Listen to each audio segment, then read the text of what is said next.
The last game was a difficult one for the batters, and the bowlers excelled. It's okay to have one of those every now and then. My first look is it's reasonably dry. So given the fact that we use spinners as one of our tactics, that will be a consideration. But we're also pretty well balanced. If there is a little bit of assistance for the seam bowling as well, we've got bowlers that can exploit that. So. One of the great challenges of coming to a different part of India is to get conditions and team right. So we'll spend a lot of time this afternoon looking and then talking with MS tomorrow to be as accurate as we can with our tactics. We're pretty conservative once we think we have the right combination, but each time we move away from Chennai, we work very hard to make sure that combination's as right as what we think.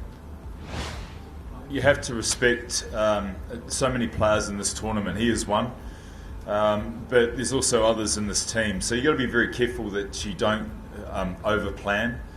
But there are areas that you have to go to if a player is in full flight. And yesterday we saw one of the great young prospects of Indian cricket playing beautifully against some of the world's best bowlers. So it's difficult. But again, I stress, if you put too much emphasis on one player, then there's Shikhar Dhawan, there's Ingram, there's the captain all the way through, and that's what we've found. You really got to concentrate a lot on your players and the skills that they've got. It's fine to identify a weakness, but you've got to make sure it then marries up with the skill set that you've got. There's no point asking a player to bowl 150 kilometres Yorkers if they can't bowl 150 kilometres. So it's one thing finding a weakness, it's then whether you're able to exploit it. And you just got to make sure you don't detract from what you do well in an attempt to try and upset the others. Well, my thoughts at the moment are very, very good. He was fantastic in the first game. And it just shows experience is very important. We place a high premium on experience at Chennai, and again, it came to the fore. So there's a lot of left-handers in the Delhi side, which was a consideration we had when we played the last game against Bangalore, and that will be another discussion point. We've got other options. Mitch Satner.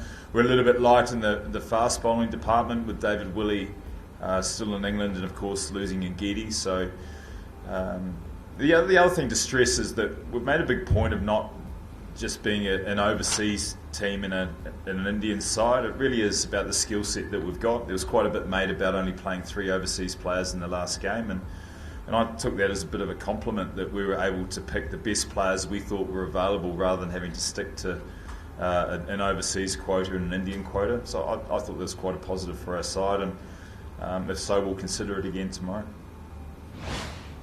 I certainly was hoping he was going to get through to the World Cup, and he's going to do that absolutely as strong as he can be. So what he wants to do after that, I'm not sure. Certainly not a discussion that I've had, and most of the discussions have been around whether he's going to make it to the World Cup, and he answered that pretty emphatically this last 12 months, 6 months in particular.